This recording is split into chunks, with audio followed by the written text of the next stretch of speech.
Mi ex-suegra me tildó de fracasado, vociferando que su hija requería un hombre adinerado. En la actualidad, soy el propietario de la vivienda donde ella labora como empleada doméstica. Lárgate de mi casa, muerto de hambre. Los alaridos de doña Mercedes retumbaban mientras me empujaba hacia la entrada. Mi hija no se enlazará con un don nadie como tú. Carolina sollozaba intentando contener a su progenitora, pero todo era en vano. Doña Mercedes acababa de descubrir que había perdido mi empleo en la tienda y que me encontraba atrasado con la cuota de la universidad nocturna. Míralo, Carolina ni siquiera puede retener un puesto de vendedor. ¿Así pretendes formar un hogar? Su madre arrojó mis pertenencias al exterior del edificio. Mi vieja mochila se reventó, esparciendo mis textos de administración por el suelo. Las lágrimas de rabia nublaban mi visión mientras recogía mis cosas. 5 años de noviazgo, y doña Mercedes por fin había logrado su cometido: separarnos. Todo porque acababa de enterarse de que el dueño de la tienda donde trabajaba se había declarado en bancarrota, dejándome sin trabajo y con 3 meses de salario pendientes. Mamá, por favor, Diego está atravesando un momento difícil. Él se esfuerza mucho, estudia por las noches. Carolina intentaba hacerla entrar en razón, pero su madre la silenció con una bofetada que resonó en todo el lugar. Cállate, desagradecida. ¿Crees que no sé que este mantenido te convenció de empeñar tus joyas para pagar su colegiatura? ¿Las joyas que te legó tu padre? Me quedé pasmado. Carolina jamás me había mencionado lo de las joyas. La miré buscando una explicación, pero ella solo bajó la cabeza, confirmando las palabras de su madre. Señora Mercedes, le juro que no lo sabía. Intenté argumentar, pero ella me escupió en la cara. Fuera de aquí, y si te vuelvo a ver cerca de mi hija, llamo a la policía. Y tú, Carolina, adentro. Mañana mismo te presentaré al hijo del doctor Ramírez. Él sí es un hombre de provecho, con futuro, no este parásito. Esa noche dormí en la central de autobuses. Había perdido mi empleo, mi novia y mi dignidad, pero mientras contemplaba los autos pasar bajo la luz tenue de los faroles, algo se endureció en mi interior. Doña Mercedes creía que me había destruido, pero ignoraba que acababa de encender una llama que consumiría su mundo de privilegios y apariencias. Saqué de mi mochila el único libro que me quedaba: Inversiones inmobiliarias para principiantes. Lo había hallado en la basura hacía meses, mientras limpiaba la trastienda. Sus páginas amarillentas contenían el conocimiento que me rescataría de la miseria, y cuando lo lograra, me aseguraría de que doña Mercedes pagara por cada una de sus humillaciones. Me tomó 2 meses hallar otro empleo. El propietario de un depósito de materiales de construcción me contrató como cargador. El salario era miserable, pero algo más valioso que el dinero comenzó a fluir: información. Mientras descargaba cemento y ladrillos, escuchaba las conversaciones de los contratistas. Hablaban sobre propiedades en venta, terrenos abandonados, remates judiciales. Cada dato lo anotaba en una libreta gastada que guardaba en el bolsillo de mi overol. Una tarde, descargando varillas de acero, oí a 2 arquitectos discutiendo sobre un edificio antiguo que saldría a remate. El banco lo había embargado y necesitaban venderlo con urgencia. La propiedad se hallaba en un barrio venido a menos, pero con potencial por su ubicación. Utilicé mis últimos ahorros para comprar un traje de segunda mano. Me presenté en el remate fingiendo ser el representante de un inversionista. La mayoría de los postores ni siquiera ofrecieron una puja. El edificio requería demasiadas reparaciones. Lo adquirí por una fracción de su valor real. El problema: mi situación era desesperada. Carecía de los fondos para cubrir el anticipo del inmueble, y el plazo era de solo 72 horas. Vendí mi motocicleta, mi computadora e incluso mi reloj personal, pero la suma no era suficiente. Necesitaba un financiamiento urgente. Fue en ese momento crítico que me topé con Carolina en la calle. Su semblante había cambiado, sus ojos reflejaban una profunda tristeza. Me confió que su madre la había forzado a comprometerse con el hijo del doctor Ramírez, un hombre que le doblaba la edad. No puedo más, Diego. Desde que te fuiste, mi madre controla cada aspecto de mi vida. El hijo del doctor Ramírez es una persona detestable. Me trata como si fuera un objeto decorativo. Le hablé sobre el edificio, sobre mi visión de transformarlo en apartamentos habitacionales. Sus ojos se iluminaron con el entusiasmo de antes. Tengo algunos ahorros, susurró. Los he mantenido en secreto. No es una gran cantidad, pero... No, Carolina, no puedo aceptar tu dinero. Tu madre tenía razón, soy un fracasado. Diego, escúchame. Ese dinero es mío, no de mi madre, y prefiero invertirlo en nuestro futuro que gastarlo en una boda que no deseo. Al día siguiente, formalizamos la compra del edificio con las firmas correspondientes. Esa misma noche, Carolina se mudó conmigo, dejando una nota para su madre. El edificio estaba en un estado deplorable, sin servicios básicos como agua o electricidad, pero era nuestro. Trabajábamos arduamente día y noche. Yo continuaba en el depósito, aprendiendo sobre materiales y técnicas de construcción. Carolina encontró empleo como recepcionista y cada centavo que ganábamos se destinaba a la renovación. Dormíamos sobre un colchón en el suelo y comíamos lo indispensable. Una semana después, doña Mercedes apareció acompañada por 2 oficiales de policía. Nos acusó de robo, alegando que Carolina había sustraído dinero familiar. Sin embargo, mi novia estaba preparada y presentó todos los documentos que demostraban que el dinero era suyo, producto de una herencia paterna. ¿Así que prefieres vivir como una mendiga con este muerto de hambre?, gritó su madre. Mírate, durmiendo en el suelo, trabajando en cualquier cosa. Tu padre se avergonzaría de ti en su tumba. Los policías se retiraron, pero las palabras de doña Mercedes quedaron resonando en el ambiente como un veneno persistente. Esa noche, encontré a Carolina llorando desconsoladamente sobre nuestro colchón. Los meses siguientes estuvieron marcados por una presión constante. Doña Mercedes se dedicó a dañar nuestra reputación, propagando el rumor de que yo había manipulado a su hija y que éramos unos delincuentes. El doctor Ramírez utilizó su influencia para impedir que los bancos nos otorgaran préstamos. No obstante, cada obstáculo nos fortalecía aún más. Aprendí a realizar trabajos de electricidad y plomería para reducir costos, mientras que Carolina diseñaba los interiores de los apartamentos poco a poco. El edificio comenzaba a transformarse. Nuestro primer golpe de suerte llegó cuando un contratista del depósito observó nuestro trabajo y nos recomendó con sus clientes. Rápidamente comenzamos a administrar pequeñas remodelaciones para otros propietarios, y un trabajo nos llevó a otro. 6 meses después, rentamos nuestro primer apartamento renovado. El segundo y el tercero siguieron poco después, y los ingresos comenzaron a aumentar de manera significativa. Renuncié a mi empleo en el depósito y me dediqué por completo a la búsqueda de propiedades para renovar. Un día, mientras revisaba anuncios de remates, encontré algo que me dejó sin aliento. La mansión donde doña Mercedes trabajaba como ama de llaves estaba a la venta. Los dueños, una familia aristocrática en decadencia, necesitaban vender urgentemente. Era una propiedad magnífica, ubicada en el mejor barrio de la ciudad. El precio era prohibitivo, pero yo ya no era el vendedor arruinado de antes. Teníamos crédito, referencias y un historial de proyectos exitosos. ¿Estás seguro de esto?, preguntó Carolina cuando le mostré los documentos. Mi madre ha trabajado allí toda su vida. Precisamente por eso compraremos la casa, respondí. Es hora de que tu madre aprenda una lección sobre juzgar a las personas por su condición social. Conseguir el financiamiento fue un reto, pero logramos atraer inversionistas y presentamos una propuesta. La familia de Abolengo se encontraba en una situación precaria. Aceptaron nuestra oferta de inmediato. El viernes cerramos el trato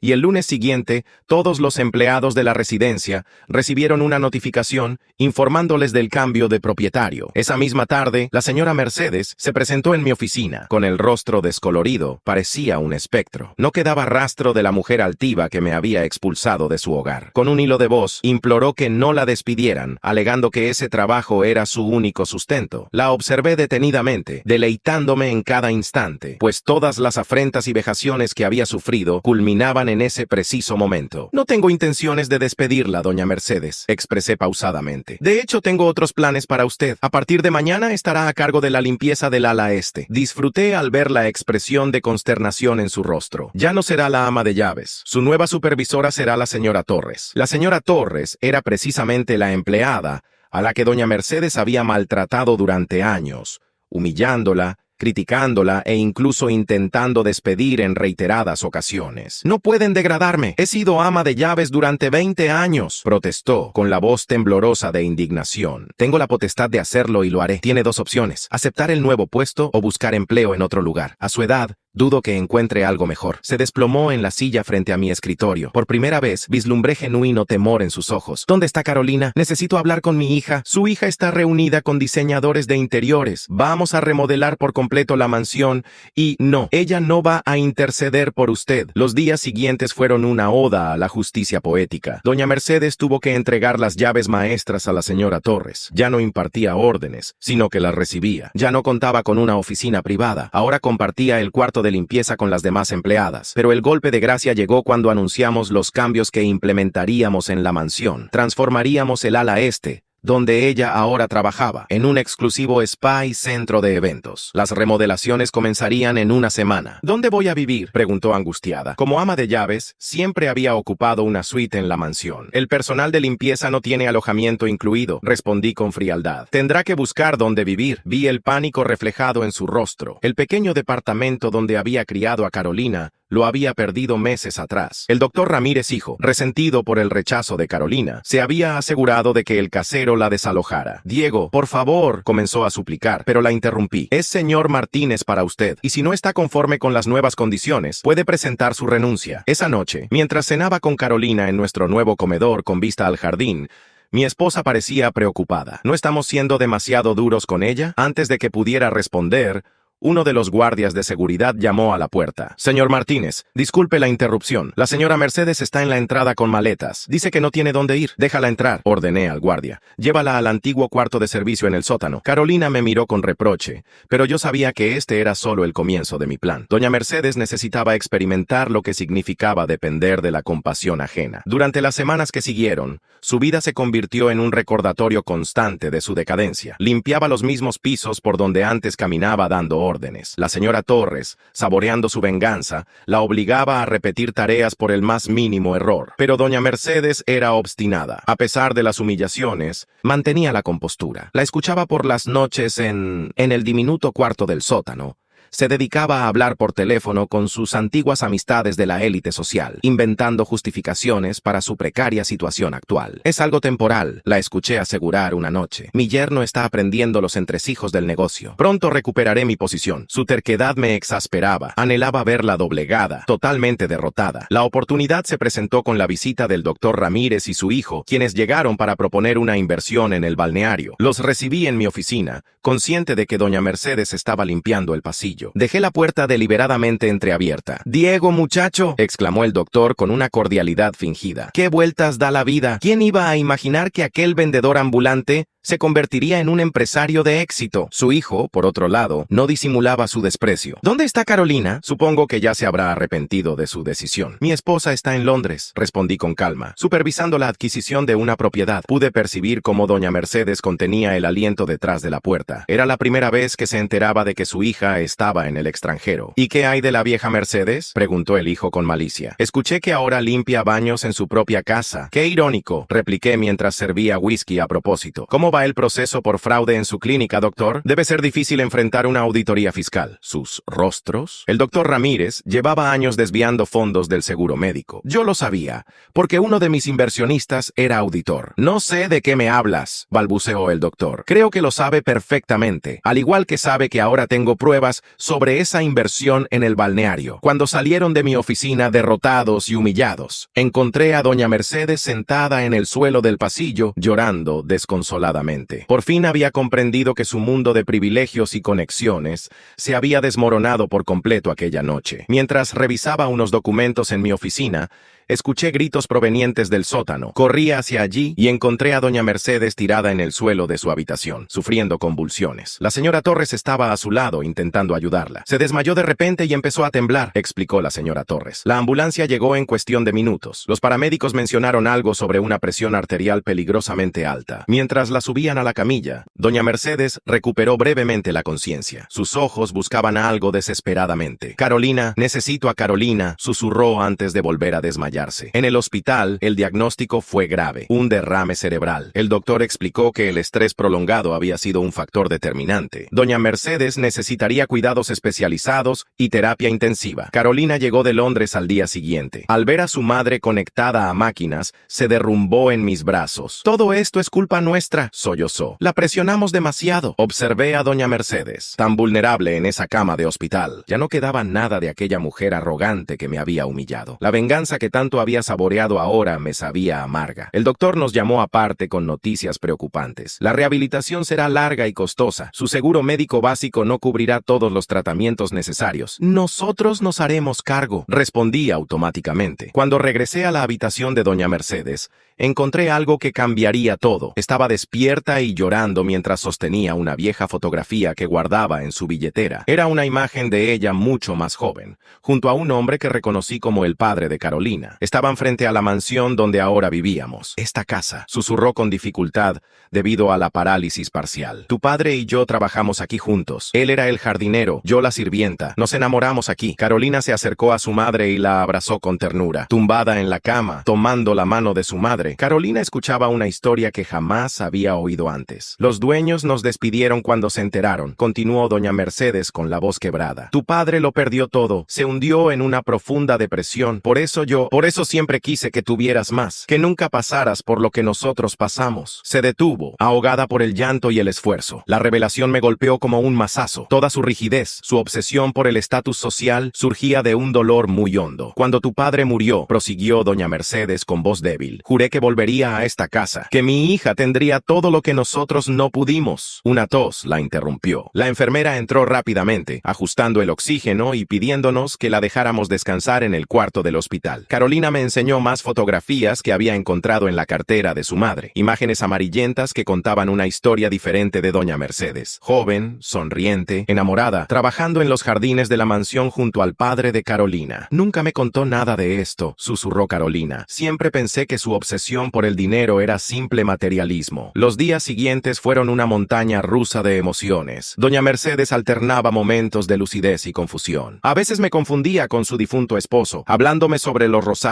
que debíamos podar. Durante una de sus crisis, comenzó a gritar desesperada. «No pueden echarnos. Esta es nuestra casa, por favor. Tengo una hija pequeña». La enfermera tuvo que sedarla mientras la veía dormir. Recordé todas las veces que la había visto mirar los jardines de la mansión con una expresión distante. Jamás imaginé que estaba reviviendo su propia historia de amor y pérdida. Una tarde, mientras revisaba documentos antiguos de la propiedad, encontré algo impactante. Un registro de empleados de 1985. Allí estaban los nombres Mercedes Rodríguez y Antonio Suárez, despedidos por conducta inapropiada en el lugar de trabajo. La fecha coincidía exactamente con el embarazo de Carolina. Esa noche, sentado junto a la cama de hospital de doña Mercedes, la observé luchar por mover su brazo paralizado durante la terapia. Su determinación era la misma que había usado para regresar a la mansión, para proteger a su hija, para sobrevivir. De repente, me miró con una claridad inusual. «Diego, perdóname. Yo solo quería protegerla, como no pude proteger a su padre». Las lágrimas corrían por su rostro parcialmente paralizado. Por primera vez, no vi a la mujer inflexible que me había humillado, sino a alguien que había sido herida tan profundamente que convirtió su dolor en armadura. «Tenías razón sobre mí», continuó con dificultad. «Me convertí en lo mismo que nos destruyó. Me volví como ellos. Cuando volvió a la mansión, como ama de llaves», expliqué a Carolina esa noche, mostrándole más documentos que había encontrado. Tu madre ocupó el mismo puesto de quien la había despedido años atrás. Todo comenzaba a tener sentido. La aversión de doña Mercedes hacia mí no era solo por mi pobreza. Yo le recordaba su propio pasado, a lo que ella y Antonio habían sido. Mi esfuerzo por salir adelante era un espejo de su propia historia. La recuperación fue un camino arduo y lleno de dolor. Doña Mercedes se entregaba con ahínco a cada sesión de terapia, aunque a menudo la frustración la llevase al llanto. Ya no lograba mantener su imagen de perfección y dominio. Una mañana, mientras la asistía con sus ejercicios, me confió más detalles sobre Antonio. Era como tú, admitió, testarudo, trabajador, soñador. Quería comprar esta mansión algún día. Todos se reían de él. Se detuvo, luchando contra las palabras. Cuando nos echaron, Mercedes no solo perdió su empleo, sino también sus aspiraciones. La afrenta la consumió. Comenzó a beber y un día simplemente no despertó. Los médicos observaron una mejoría en su salud física, pero su estado emocional era precario. Las pesadillas eran frecuentes. Revivía constantemente el día en que la despidieron, el declive de Antonio, los años de lucha como madre soltera. «¿Qué será de mí cuando salga del hospital?», preguntó una tarde, su voz impregnada de temor. «Ya no puedo trabajar como antes». La observé detenidamente antes de responder. Había soñado con ese instante, con tenerla a mi completa disposición, pero la venganza ya no tenía un sabor agradable. La mansión era el anhelo de Antonio, dije finalmente, y ahora es nuestra. Quizás es momento de honrar su memoria de una forma diferente. Sus ojos se inundaron de lágrimas al asimilar mis palabras. En ese momento, el doctor entró con los resultados de sus últimos análisis. La noticia nos dejó petrificados. Habían detectado un aneurisma cerebral que requería cirugía de urgencia. Sin la intervención intervención, explicó el médico. Cualquier aumento en la presión arterial podría ser fatal. Doña Mercedes cerró los ojos, resignada. No tengo cómo pagar una cirugía así. Yo la pagaré, respondí sin vacilar. Pero antes necesito que me revele toda la verdad sobre Antonio. Hay algo más, ¿verdad? Su rostro se descompuso con una mezcla de pavor y culpa. Por favor, hay cosas del pasado que es mejor no remover. ¿Qué estaba ocultando doña Mercedes? ¿Qué más sucedió en esa mansión? La voz de doña Mercedes temblaba mientras comenzaba a divulgar la verdad, sepultada durante décadas. Antonio no murió por el alcohol, fue asesinado. Los antiguos dueños no solo nos despidieron, el hijo del patrón estaba obsesionado conmigo. Antonio lo descubrió acosándome en el invernadero. Hubo una riña. Las lágrimas corrían por su rostro, paralizado por el recuerdo. El hijo del dueño empujó a Antonio contra una mesa de cristal. El golpe en la cabeza fue letal. Me amenazaron si hablaba. Me quitarían a Carolina. Dijeron que tenían influencias, que nadie creería a una simple sirvienta. Acepté el dinero que me ofrecieron para guardar silencio. El silencio que siguió fue ensordecedor. La culpa y la vergüenza que doña Mercedes había cargado durante años finalmente salían a la luz. Por eso regresé como ama de llaves, prosiguió. Necesitaba encontrar pruebas. El viejo jardinero lo vio todo, pero falleció antes de que pudiera persuadirlo de hablar. Revisé archivos antiguos, contacté a ex empleados. Las piezas encajaban. El hijo del antiguo dueño había muerto años después en un incidente doméstico, llevándose el secreto a la tumba. La operación de doña Mercedes fue exitosa, pero su recuperación se complicó por una infección que se prolongó durante semanas. Carolina y yo nos turnamos para cuidarla. Una noche, mientras deliraba por la fiebre, la escuché murmurar: Antonio, perdóname, los dejé ganar, me convertí en una de ellos. Cuando finalmente salió del hospital, tomé una decisión. Convertimos el invernadero donde Antonio había perecido en un jardín conmemorativo. Los antiguos rosales que él había plantado fueron restaurados. Doña Mercedes lloró al contemplarlo. Era su lugar predilecto, susurró. Aquí me propuso matrimonio. La rehabilitación continuó en casa. Poco a poco recuperó la movilidad. La señora Torres, al conocer la verdadera historia, se convirtió en su mayor apoyo. Un día, mientras la ayudaba con sus ejercicios, me miró fijamente. Diego, hay algo que debes saber. El día que Antonio murió, estaba embarazada de nuevo. Perdí el bebé poco después, continuó doña Mercedes, su voz quebrándose por el trauma y el estrés. Carolina nunca supo que pudo haber tenido un hermano. La revelación me dejó atónito. El sufrimiento de esa mujer era indescriptible. Durante los meses siguientes, mientras doña Mercedes se recuperaba, me adentré en una realidad más turbia de lo que jamás hubiera anticipado. Descubrimos secretos enterrados en el pasado. Entre sus posesiones, hallamos un diario de Antonio, oculto durante años en una caja de zapatos. Las páginas, teñidas de amarillo por el tiempo, revelaban sus anhelos para la mansión. Soñaba con convertir los jardines en un espacio accesible al público, fundar una escuela de jardinería para jóvenes de escasos recursos. Su visión era transformar un símbolo de opulencia en un beneficio para la comunidad. Carolina dedicaba horas a leer el diario a su madre durante las sesiones de terapia. A menudo, doña Mercedes lloraba al escuchar las palabras de Antonio, recordando al hombre idealista que había amado. Todo lo que él deseaba era hacer el bien, dijo un día, observando los jardines desde su silla de ruedas. Y yo solo inculqué a nuestra hija la importancia del dinero y el estatus social. La culpa la carcomía por dentro. Las pesadillas persistían, pero ahora gritaban nombres distintos. Federico, sé que fuiste tú quien mató a Antonio. Federico era el hijo del antiguo dueño, el verdadero perpetrador. Su familia aún ejercía influencia en la ciudad. Al profundizar en la investigación, recibí advertencias veladas para que dejara el pasado en paz. Pero no podía ignorar la verdad. Antonio merecía justicia, aunque tardía. Contraté investigadores privados. Recopilé testimonios de antiguos empleados. La verdad, lentamente, comenzaba a salir a la luz. Una tarde, mientras revisaba documentos en mi oficina, doña Mercedes entró, impulsando su silla de ruedas. Su rostro reflejaba gravedad. Diego, detente, suplicó. La familia de Federico es peligrosa. No quiero que te suceda lo mismo que a Antonio. ¿Hay algo más que no me ha contado? Pregunté, notando el miedo en sus ojos. Sí, respondió tras una pausa prolongada. La noche en que Antonio murió no fue la única muerte. El viejo jardinero, don Manuel, lo vio todo, confesó doña Mercedes temblando. 2 semanas después, lo encontraron ahogado en la piscina. Todos sabíamos que no había sido un accidente. Su revelación me heló la sangre. No se trataba solo de un asesinato encubierto, sino de una conspiración que había cobrado múltiples vidas. Federico tenía un cómplice, prosiguió. Su primo Roberto, el actual juez de la Corte Suprema. Él se encargó de encubrirlo todo. Mientras procesaba esta información, el teléfono sonó. Era uno de mis investigadores privados. Habían encontrado algo en los archivos policiales. El caso de Antonio había sido cerrado prematuramente por órdenes directas de Roberto, quien entonces era fiscal junior. Hay más, dijo el investigador. La muerte de Federico en el accidente automovilístico. Los testigos fueron presionados para cambiar sus declaraciones. Todo encajaba. Roberto había orquestado el asesinato de su propio primo para silenciarlo permanentemente. Esa noche, mientras cenábamos, notamos movimientos inusuales en el jardín. Los guardias de seguridad informaron que alguien había desactivado las cámaras de vigilancia en esa zona. «Vienen por los documentos», susurró doña Mercedes, aterrorizada. «Roberto debe saber que estamos investigando». Apenas terminó de hablar, las luces se apagaron, sumiéndonos en la oscuridad. Oímos el sonido de cristales rompiéndose proveniente del sótano. «¡Rápido!», ordené, empujando la silla de ruedas de doña Mercedes. Carolina nos seguía de cerca. Llegamos al cuarto de seguridad justo cuando oímos pasos en el piso superior. En las pantallas de las cámaras internas, vimos a 3 hombres armados saqueando mi oficina. «Están buscando el diario de Antonio», jadeó doña Mercedes. «Hay algo allí, algo que nunca les conté. ¿Qué hay en ese diario?» «¿Doña Mercedes?», susurré mientras observábamos las pantallas. Los hombres seguían rebuscando en mi oficina con movimientos cada vez más desesperados. La anciana apretó los puños sobre su regazo. Antonio descubrió que Roberto y Federico estaban desviando fondos de la mansión. Los millones que el padre de Federico enviaba con fines caritativos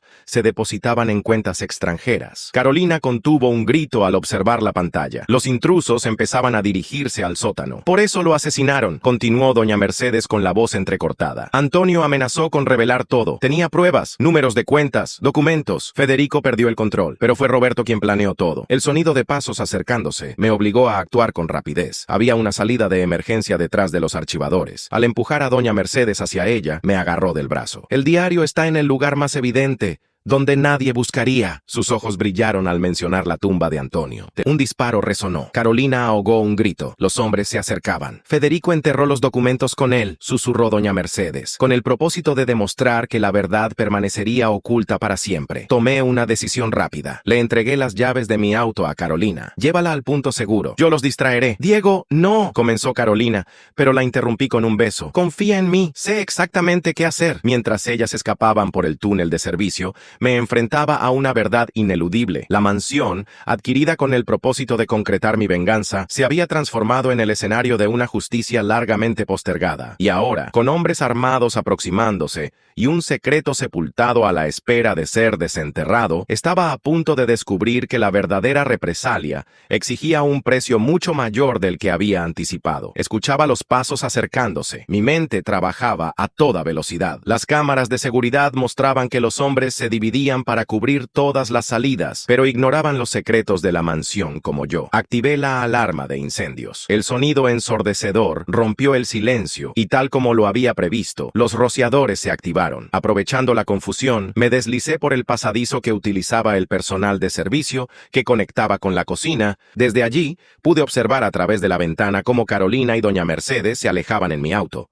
Al menos ellas estaban a salvo. Mi teléfono vibró. Era Martínez, mi contacto en la policía. «Tengo las órdenes que solicitaste. El equipo está en posición». «Espera mi señal», susurré. «Necesito tiempo». Los intrusos lanzaban maldiciones mientras registraban el sótano. El agua había dañado varios documentos, pero sabía que allí no encontrarían nada relevante. El verdadero tesoro se hallaba a pocos kilómetros, en el cementerio municipal. Me escabullí hasta el garaje por las escaleras de servicio. El viejo auto del jardinero seguía allí, olvidado por todos. Las llaves estaban donde don Manuel siempre las dejaba, en una caja de herramientas oxidada. Mientras encendía el motor, escuché gritos y disparos. Habían descubierto que doña Mercedes y Carolina no estaban. A través del espejo retrovisor, vi a uno de los hombres corriendo hacia el garaje. «¡Está escapando!», gritó. Un disparo rozó el guardabarros mientras aceleraba hacia la salida. En la radio del auto sonaba una antigua emisora, transmitiendo la misma melodía que se escuchaba el día en que compré la mansión. La ironía no pasó desapercibida. Las calles estaban desiertas a esa hora. En el asiento del copiloto reposaba el expediente que había estado estudiando durante las últimas semanas. Contenía toda la información necesaria: los planos originales del cementerio, las fotografías del entierro de Antonio, los registros de las visitas de Federico. Mi teléfono volvió a vibrar. Era Carolina. «Estamos a salvo», dijo con voz temblorosa. «Mamá quiere decirte algo importante». La voz de doña Mercedes sonaba más clara, ahora más firme. «Antonio escribió 2 diarios. El que están buscando es solo una distracción. El verdadero, el que tiene todas las pruebas cruciales, residen en otro lugar». Mi pulso se disparó. ¿Dónde exactamente? En la biblioteca de la mansión, resguardadas detrás del retrato del antiguo propietario, Antonio. Él mismo lo depositó ahí el día previo a su deceso. Me lo confió en su última misiva, la cual he conservado durante todos estos años. Disminuí la velocidad de manera abrupta, notando los faros de un vehículo siguiéndome a la distancia. Roberto jamás pudo hallarlo, ya que Federico falleció antes de poder revelárselo. Prosiguió la voz. Doña Mercedes y yo permanecimos en silencio todos estos años, motivados por el temor. Perdóname, Diego. Las luces se acercaban con rapidez. Debía tomar una decisión inmediata: continuar hacia el cementerio como un señuelo o retornar a la mansión en busca del auténtico diario. En ese instante, rememoré las palabras que mi progenitor solía repetir incansablemente. En ocasiones, es necesario ceder una batalla para alzarse victorioso en la guerra. Realicé un giro brusco en U. Las luces del automóvil que me perseguía se multiplicaron. Ahora eran 3 vehículos. Tomé el radio. «Martínez, es hora de que tu equipo ingrese a la mansión. Yo atraeré a los otros hacia el centro». Aceleré a fondo. Una certeza me invadió en esa noche, tras décadas de silencio. La verdad, finalmente, saldría a la luz, y con ella, la justicia que Antonio, don Manuel y tantos otros habían anhelado. Las calles del centro se transformaron en un laberinto. Mientras intentaba despistar a mis perseguidores, el viejo automóvil del jardinero rugía con cada curva, manifestando su descontento ante el esfuerzo. A través del radio, escuchaba los reportes del equipo de Martínez. «Mansión asegurada. 3 sospechosos detenidos. Hemos encontrado armas y documentos incriminatorios». Realicé un giro repentino en una esquina. Los neumáticos chirriaron. 2 de los vehículos que me seguían se pasaron de largo, pero el tercero mantuvo mi rastro en el espejo retrovisor. Reconocía al conductor. Era Torres, el jefe de seguridad personal de Roberto. Mi teléfono sonó. Era un número desconocido. «Muy inteligente, Diego». La voz de Roberto sonaba tensa, aunque controlada. «Pero esto termina esta noche». «Tienes razón», respondí mientras giraba hacia la avenida principal. «Todo concluye hoy. Ignoras con quién te estás enfrentando. Te equivocas. Sé con exactitud quién eres. Un asesino que ha estado ocultándose tras la toga de un juez». El silencio al otro lado de la línea fue revelador. «El diario de Antonio está a salvo», continué. «Y no es lo único que tenemos». En ese momento, las sirenas comenzaron a sonar,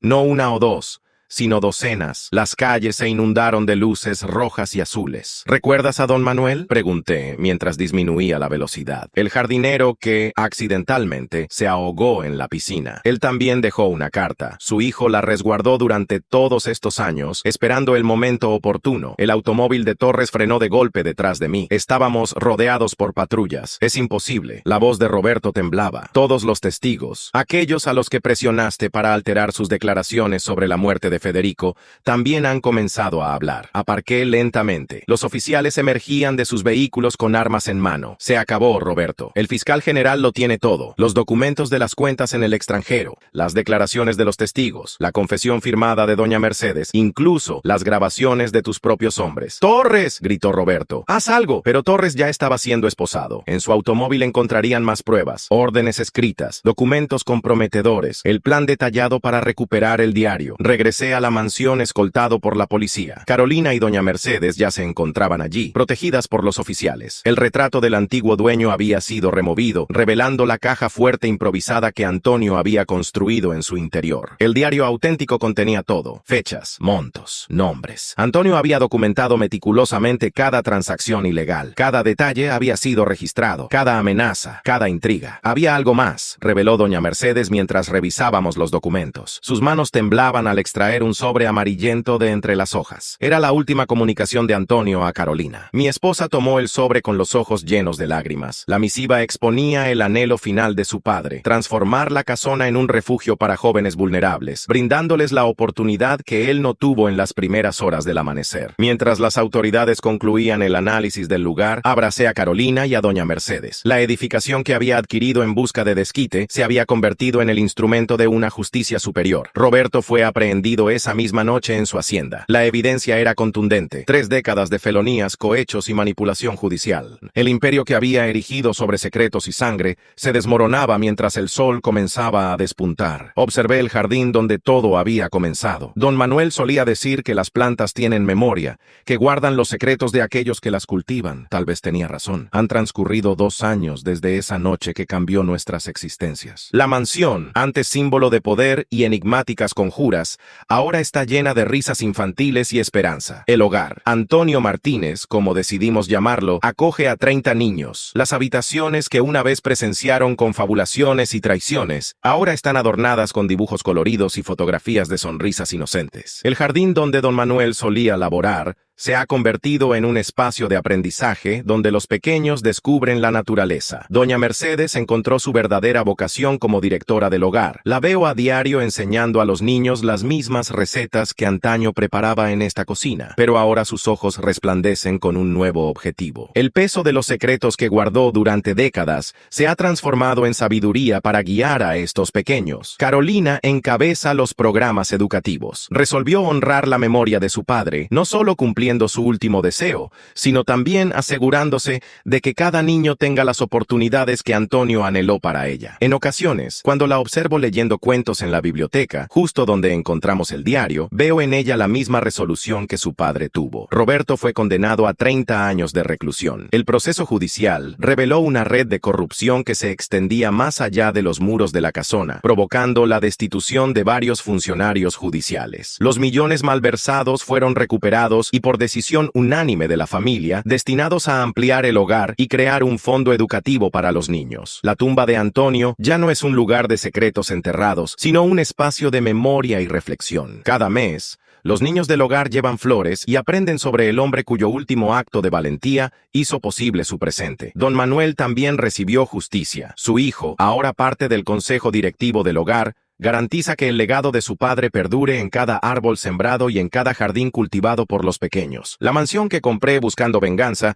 se transformó en algo mucho más significativo. Ya no es un monumento al poder y a la perfidia, sino un testimonio de cómo la verdad, aunque tarde, siempre encuentra su camino hacia la luz. Hace poco, descubrimos algo más entre las páginas del diario de Antonio. Planos detallados para ampliar los jardines, crear áreas de estudio, transformar la mansión en exactamente lo que es hoy. Era como si, incluso en sus últimos días, hubiera vislumbrado, más allá de la oscuridad que lo rodeaba, un futuro lleno de esperanza. Y en cuanto descubrí que el triunfo verdadero no reside en la revancha, sino en convertir el sufrimiento en un objetivo vital. Cada amanecer, al cruzar el umbral de la casa grande y observar a los niños jugando en los mismos corredores donde antes buscaba desquite, comprendo que ciertos sitios están destinados a ser más que simples construcciones. Están hechos para ser ejemplos de reparación. Doña Mercedes ya no es mi adversaria, sino una colaboradora en esta tarea que nos ha vinculado más allá de nuestras previas discrepancias. En ocasiones, durante las tardes serenas,